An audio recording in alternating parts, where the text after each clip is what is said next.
My name is Teresa Powerski, and I'm the Area Director for Business Development for Civitas Senior Living. Thank you for joining us on the campus of UNT Health Science Center. We have the pleasure of being in the company of Dr. April Wiechmann. She is a neuropsychologist and clinical medical director for geriatric psychology. Thank you for joining us today. Thank you for having me. I appreciate it. Can you tell us a little bit about the program and the campus here today? Yeah, so neuropsychologist, I work within the health pavilion here on campus. We have a clinic at 13 different clinics actually here. We range anywhere from osteopathic manipulative medicine, which is short, we call it OMM, which is a lot of the DOs know how to help heal the body through manipulation, increasing blood flow, realigning structure. We also have pediatrics, internal medicine, family medicine. We have a center for older adults. We have neurology, psychiatry, and even neuropsychology. So wonderful, thank you. Yep. When you think of June being Alzheimer's and Brain Awareness Month, what are some of the things that come to mind? Well, June is the Alzheimer's Awareness Month, and they've really pushed the color purple, which you're wearing. I am not. Sorry, not today, but yeah, June is big. So even being housed within the Center of Older Adults, we really talk to our patients about the risk of developing a dementia, such as Alzheimer's disease. Dementia, Alzheimer's disease especially, is one of the leading causes of death. It is a terminal illness. There is no cure for it as of this point. There's really nothing that helps it slow it down to a great degree, and so far there's nothing that is really significant in terms of prevention. So really all at risk, because the greatest risk factor for developing something like Alzheimer's disease is age. So essentially that means the older you live, the more likely you are to develop the diagnosis. Sure, great. So encouraging our patients to have conversations with their physicians and think about what they're doing in terms of whole health. What are you doing in terms of maintaining good exercise, keeping your heart healthy, Sure. Really good for keeping the whole body healthy. The brain is a very important structure when it comes to blood supply, because it needs its nutrients, its oxygen. If it doesn't get those things, it's not going to be as healthy. Mm-hmm. And the same thing goes for the rest of the organs. The liver, the kidney, the pancreas, the lungs, all of those things need good blood supply. So keeping the heart healthy helps keep the whole body healthy. We also talk to patients about, what are you doing for your diet? Is it a heart healthy diet? Is it a brain healthy diet? Are you just healthy all around? What's your sleep look like? And then even outside of the physical things, what's your mental health like? Mm-hmm. Do you have a good social support system? Do you have a spiritual life? Do you feel connected? Do you understand your purpose here in life? So it's really whole health is looking at mm-hmm. all of those different pillars. Mm-hmm. So great. Mm-hmm. That's very helpful. Thank you. Can you tell me about the difference between Alzheimer's and dementia? Yeah, I actually get that question quite a bit. So people come in and they say, oh, so I have Alzheimer's disease but not dementia, and then I realize I have to back up. So I would say dementia is the sort of overarching umbrella, and there's several different types of dementias, more than most people probably realize. Alzheimer's disease is the most common out of all of them. Silver lining, it is typically the most slowly progressing out of all of the dementias, especially if you develop the diagnosis later in life. We usually say the older you are when you develop it, typically the more slowly it will progress versus an early onset. But Alzheimer's disease is just one type. It's the most common type. Next to that is, some people will say it's a tie between vascular dementia and a Lewy body type dementia, which different areas of the brain can be affected. Ultimately, all dementias will affect the entire brain as it progresses. In the earlier stages of diagnosis is when it's easier to pick out a pattern to help you pick out the type of dementia that you have. But even beyond Alzheimer's disease, vascular dementia, Lewy body type dementia, you have things like FTD, which is a frontal temporal dementia. Okay. There's two different variants of that. One can affect behavior, so people come with a personality change. The biggest hallmark there is a lack of insight as to why they're doing what they are doing. Sure. You can also have a semantic variant of FTD, or frontal temporal dementia, which can really affect the language skills. And then there's other types of dementias that can be affected by medical diseases, such as dementia due to Parkinson's disease. You can even have a dementia due to multiple head injuries over time. So a lot of different types. Our bread and butter here really is seeing patients over the age of 65, but we see patients younger all the way up to 101, I think is my oldest patient. Okay. So that's the difference between Alzheimer's disease and a dementia, pretty much. Dementia really affects the nerve cells in the brain, and it ultimately affects brain tissue of the brain. Okay. So as we are getting older, our brains are shrinking over time just because of part of the natural aging process. Really, honestly, even if you're really healthy, your other organs are still aging. The heart is still aging, so blood flow is just not going to be as good in your 70s and 80s as it is when you're in your 20s. Mm-hmm. So that's why we see some of the common changes in thinking and memory as we age, but there are obviously still functions of the brain that should stay intact as we get older. Memory is a very important part that should stay intact. We may not be able to pay attention as well or process information as fast as we have before, but the ability to actually make a memory, like if I told you something and then 20 minutes later I asked you about it, you may not have every detail, but you know what I'm talking mm-hmm. about. And if I give you cues like, oh, remember it was this or that, you should be able to recognize that information. That is a pretty big distinction in something like Alzheimer's disease, where memory really does get affected. Again, thinking about describing dementia and what it does, it's a lot of patients come to us because they want to know, is what I'm noticing a part of normal aging, or is something else going on? Mm-hmm. Is it outside of the normal aging process, mm-hmm. right? Because everybody that comes to me, I've not tested them before. I don't have a baseline for them. Mm-hmm. But I have really good measures that help me figure out where I think people have been functioning their whole life. Education, occupation, and even sometimes their vocabulary. We have very distinct and sensitive measures that are really good at predicting where people have been functioning their whole life. So when they come to me, I don't have to have that all the time. It's helpful, but I don't have to have it.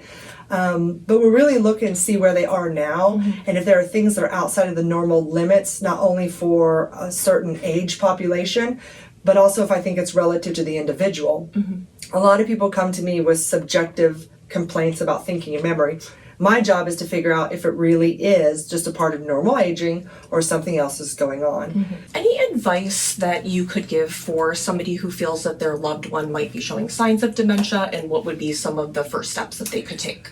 Yeah, well, I'm going to just step back a little bit too and just kind of tell you what happens in our clinic. We see all kinds. There are some individuals who are concerned and they want to just know what's going on. Sure. Some people are concerned and they don't want to know what's going on, sure. and they try to hide it. And I guess it's the difference of understanding why you might get tested or come in and go through something like neuropsych testing. I think a lot of the fear comes from, oh, if I go in and they find out, they're going to take my independence, they're going to do this, they're going to tell me what to do, and they think of worst case scenario, and that's not. I often have to remind patients, my goal is to help you be as independent, high functioning, and as happy as you can, as healthy as you can be for the rest of your life. Mm-hmm.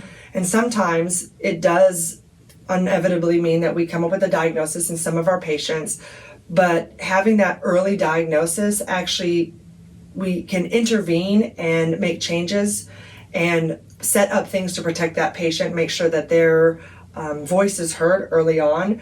When some people try to hide it longer and longer and longer, and that's really not good for the brain, because I'll tell you, people around you, they know if something's changed or not. So we get all sorts of different avenues in which people end up here. Right. People sometimes end up here through the court system too, sure. because there's concern for, are they making good decisions? And when I do capacity evaluations, I often have to remind the family, you have the right to make a bad decision. Right, I just need to know if you have the insight into why you're making these decisions. Right. So, and some family members don't like that, but mm-hmm. Patients come to me, I am their advocate. I'm trying to do the best things for them. Right. So can you tell me what it would look like for looking at first steps for going into diagnostic and testing for a family? Yeah, so when people are going to say, I need to know if something is wrong or something sure. else is, they can get to us a lot of different ways. Most of the times people are having a conversation with their PCP or their primary care physician. Sure. Here I actually work next door is the Center for Older Adults, where we have a lot of geriatricians. So over the age of 65, right. patients may have a geriatrician, which is a specialist, which is also their primary care physician. Those docs know 100% to be asking about thinking memory changes that are going on so we can catch it early. But not all docs do that. Mm-hmm. They'll wait for a patient to say something. When they're in their doctor's office, some doctors will give a screening measure. Some of the two common ones are an MMSE or mini mental state exam. Okay. The other one would be a MoCA, which is the Montreal assessment of cognition. Sure. And what we do there is just screen like 30 questions. You get 30 out of 30 would be a perfect score. You can't miss very many on it. It's not diagnostic. It just means we're screening it.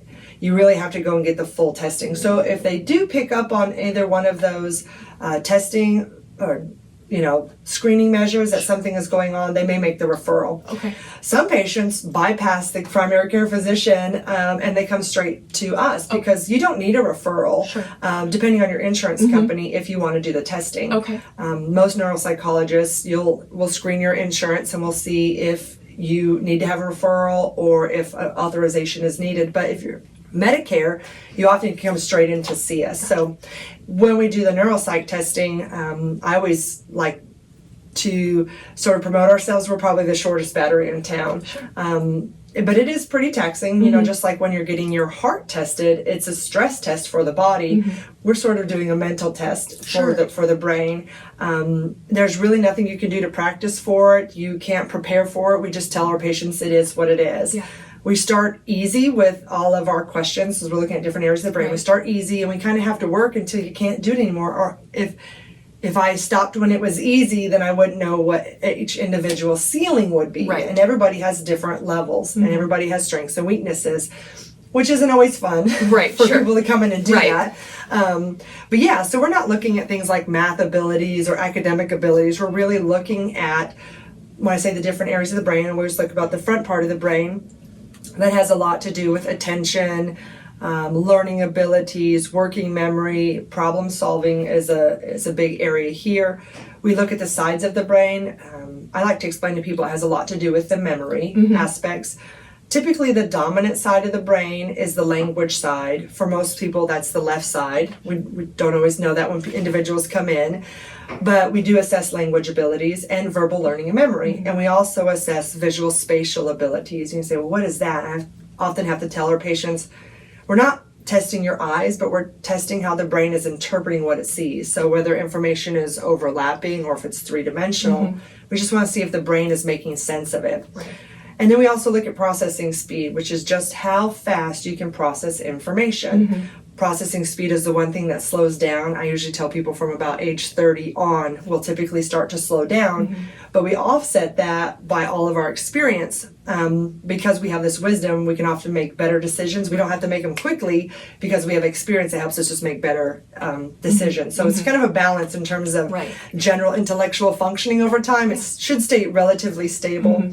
But we look at all of those aspects of brain functioning, and then we compare your results to people like you. So they have to be the same age, the same gender, the same education level, and often the same ethnicity if we can. Because it wouldn't be fair, like if you were to come in for testing, I compare you to a 20-year-old or to a 100-year-old, I got to compare you to people like you. And there's a lot of variance there, right? So I never hang my hat on one test.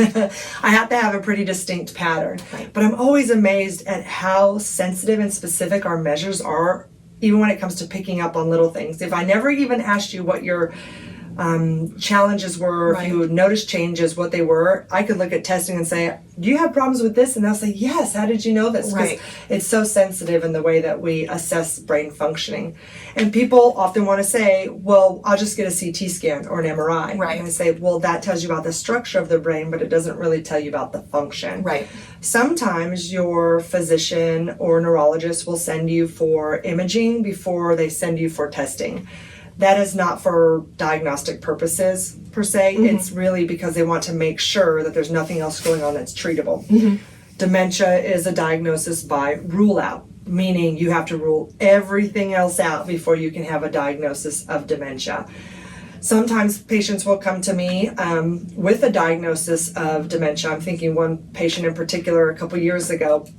He said he had been diagnosed with Alzheimer's disease by one of his physicians, neurologist, and based on the clinical history, but no testing was ever completed. So the family made all of these adjustments and changes and thinking about the future planning, downsizing, all of that. And after a couple of years, he didn't really progress or get worse. So then he came in for testing. And I said, good news, you don't have Alzheimer's disease. There's nothing here that really says it, and that's great to be able to say that to a patient. But at the same time, they're saying, for 2 years, I've been planning for a terminal illness that was going to eventually get worse over time. We changed our finances, we changed all of these things. But yeah, I'm glad I don't have it. Right. And that is where you have to look at one of the most sensitive and specific measures, which is neuropsych testing. Right. So like I was saying, when patients come in for an MRI or CT scan, we're just really making sure that the changes in the brain aren't due to a stroke or extra pressure on the brain, because sometimes fluid can build up. We want to make sure there's not a tumor or any mass in there that could be pushing on the brain. Because if those things exist, we can treat those things and we know it's not an actual dementia. So a lot of times when people come to me with imaging, I can say, okay, great, those things are off the table. And there's nothing in their medical history like a urinary tract infection or UTI, or is their diabetes not being well managed? How's their blood pressure? How's their cholesterol levels? What other diagnosis do they have? So I can rule all of those things out, and then we look at the testing, and we can say if we do or do not have something going on that's neurodegenerative, which is a really fancy word for dementia. So at Civitas Senior Living, we have, just even in the DFW area, we have 17 communities that have independent living, assisted living, and memory care. When would you recommend a memory care community to one of your patients? Yeah, that's a great question. So to be honest, when patients come in, it's a mixed bag of what they know about, long-term care residences and all the different options out there. Sometimes people come in thinking, oh, I have an Alzheimer's disease diagnosis and I got to go to memory care. I say, no, that's not appropriate at this point. A lot of the times when I diagnose somebody, I'm catching them in the earlier stages. That's always the most helpful. Right. Something like Alzheimer's disease, there are different stages of dementia. The first stage would be the mild stage, and we have moderate to severe, and severe. In the mild stages, we're trying to maximize independence. So we would never say you need to go to memory care. Right. When I think of memory care, I'm thinking of a place where the safeguards are there so people don't wander. Correct. Right? Right. So they've got a little bit more supervision, eyes on them to make sure that they're not going to be off the campus or be at a bigger risk. So honestly, we have a good conversation and we don't tell people where to live. We just give a lot of education behind it. And it looks different for everybody. Right. So I always have a conversation with patients about, we want to talk about this now, because as memory gets worse over time, even if it's 5-10 years down the road, let's let the people around you know what your first choice would be. I always say your plan A, and then what would be your plan B, and a C, and a D. Because you're going to hope for the best, but plan for the worst, right? We hope this, diagnosis for somebody that it goes really slow and it lasts, 10, 15, 20 years, but you just never know. Right. Some people are adamant about staying within the home for as long as they can, and that depends on their situation. Do they have family support around them? Do they have a spouse that can care for them? What are the other medical diagnoses that they're having? But in the mild stages, you usually start to see changes in what we call the IADLs, the instrumental activities of daily living. So cooking, cleaning, driving, managing medications, and managing finances. And when I talk about those, we say, okay, with the cooking, we just want to make sure we have safeguards in place. I don't ever come in and say, we're going to take all these things away. Right. I say, what are the risk factors and how can we keep you independent? So with cooking, well, you could probably survive without, if you mess up the ingredients, you're okay. Right. But we just don't want to leave the gas running or any safety risk for a fire. So we just say, hey, if you're going to cook and you still enjoy that, great. But let's just have somebody check in to make sure that we don't leave the stove on. Right, exactly. And using that aspect of the brain is really important. So I would say use it or lose it. It's a muscle, right? Then we look at, cleaning. And some people try to get out of the cleaning. I can't do it, but I say, no, it's still a really good practice to do those things. And routines are really important. So a routine of whether it's making the bed or doing these certain activities, those are all great to keep in place. I often find that in the mild stages of a dementia, the cleaning is most, I think of it as the organizational part. So how do our patients diagnosed with these diseases manage like paperwork, organization, taxes, bills that are coming in, which then you could talk about finances. Difficulty keeping up with the finances is not just that you're forgetting to pay your bills, but it's maybe you're paying your bills twice or keeping up with it. And we all know if there's mistakes that happen in the finances, that can have some pretty big consequences in place. And some people are really adamant about wanting to know what their finances are, but again, we say checks and balances. who's able to step in and make sure that we're just watching it every month so nothing falls through the cracks, right? Because at some point it will need to change. And same thing with medications of, management of medications. Right. We want to make sure that you're taking your medications on time as prescribed, because a lot of them are to help prevent, diseases from getting worse. So, for example, some of our patients will say, no, I manage them well, and then only until they're not managed well does the family step in. Well, now we just had an increased risk for stroke because we weren't taking our heart medicine the way we were. So we often recommend a pill box, right? Because you can look at a pill box, and if you look there and it's gone, it's gone. If it's still there, you didn't take it. Because it's hard to remember what you forgot when you have something like Alzheimer's disease. So setting up a good routine where you have checks and balances in place is really good. And then driving, oftentimes, that's the biggest thing. I can talk with patients about a diagnosis of Alzheimer's disease for like 10 minutes, but man, we'll spend 45 minutes talking about driving. Sure. And again, I don't want to go in and take everything away. Not being able to drive, especially in a state or town as big as DFW or Texas, you can't take the bus to get where you need to. And there's a huge loss of independence when you can't get up and go when you want to go. But at some point, sometimes we have to say driving is, the discontinuation of driving is recommended. And when I do that, I really look at the risk factors, not only for the individual, because my job is to keep them safe, but also the risk for the public. And that's where a lot of people don't think of that. So sometimes we have to come in and say, let's just limit our driving and make it, reduce the risk as much as possible. So, hey, try to avoid the freeways, especially during times of high traffic. Driving at night is riskier than driving during the day. Stay to familiar areas only. And people say, oh, no, I just use my GPS. Well, I always say that's a bad idea. If you don't know how to get there without a GPS, then you probably shouldn't be going there. And that's usually my gauge. Because GPS, and we've all been there. We look at it and we look off the road. And so it's a distraction. It is, Same thing with a lot of conversation in the car can be a distraction. Turning on the radio can be a distraction. So if you don't know how to get there without having to look at a map or use GPS, then you probably shouldn't be driving. So those are some of the recommendations we make at that point. Yeah, no, and I think that's a great conversation that we have a lot with our families as well, is trying to look at it as being able to comfortably age in place at an independent level. And so looking at independent living from a perspective of you still get to have your independence, especially being on the independent living side in a community.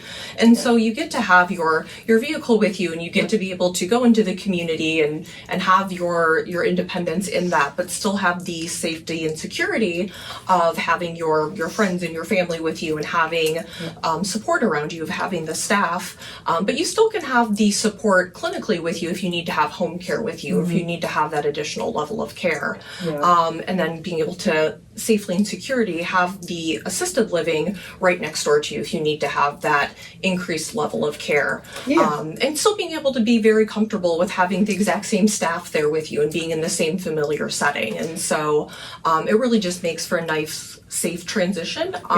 Like I mentioned, some people are adamant about staying in the home, but that becomes too much of a burden over time. Some people are saying, no, I want to downsize. I want to really enjoy my life. One of the best things you can do for the brain is socialization. Exactly. So, because people always say, well, what can I do to keep my brain active? And I say socialization. You have the ability to practice the language skills. You remember the names with the faces. You problem solve when you're with other people.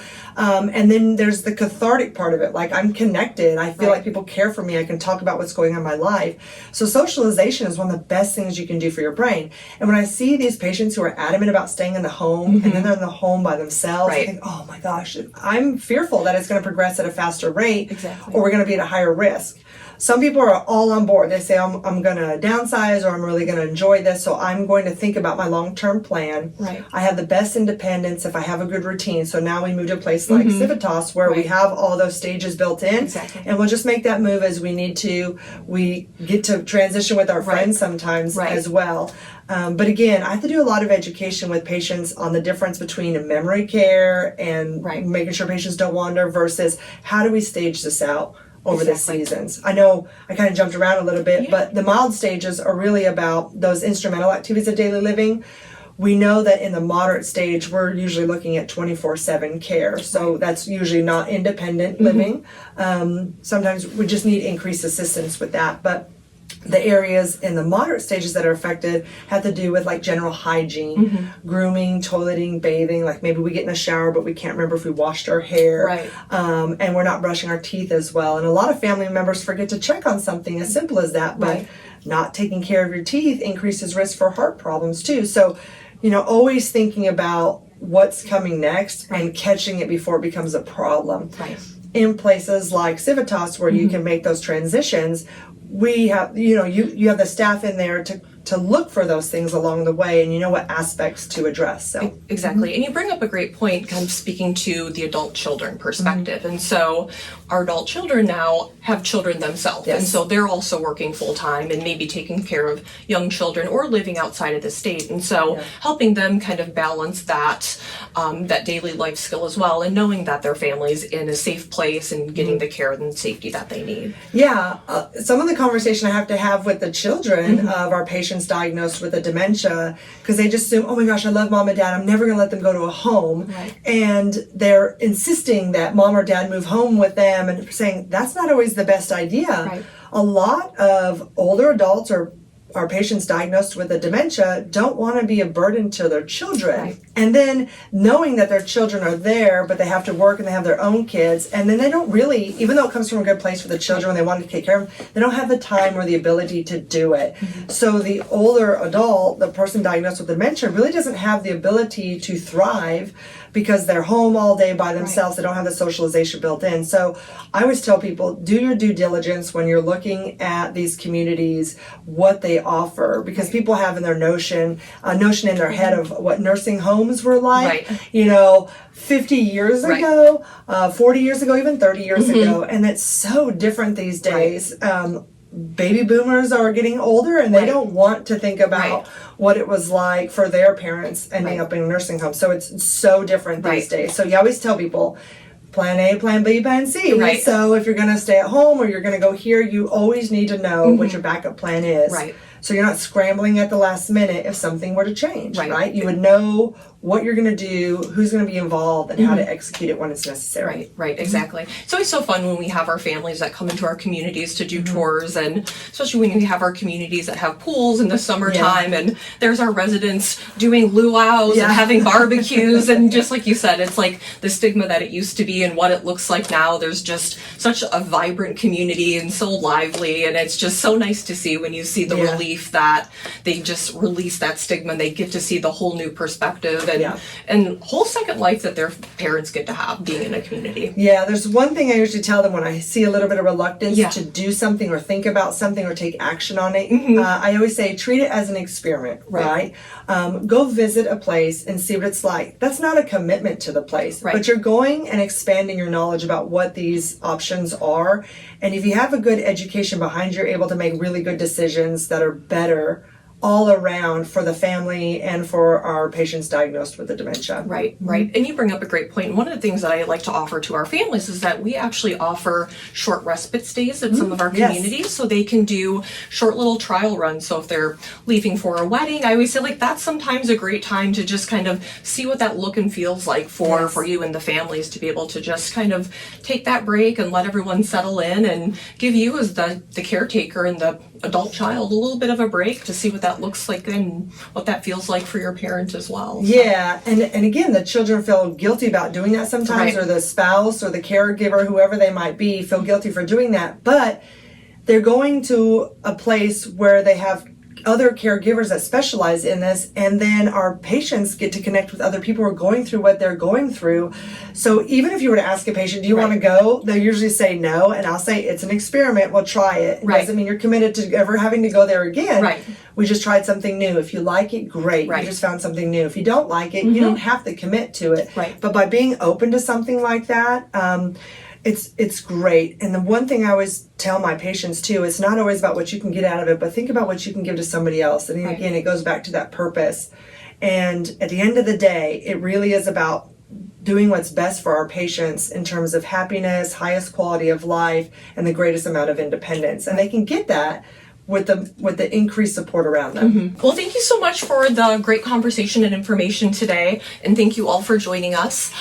Please feel free to add any questions or comments in the section below, and thank you again for joining us. Thanks for having me. Wonderful. Thank you so much, and we look forward to seeing you on our next video. Thanks.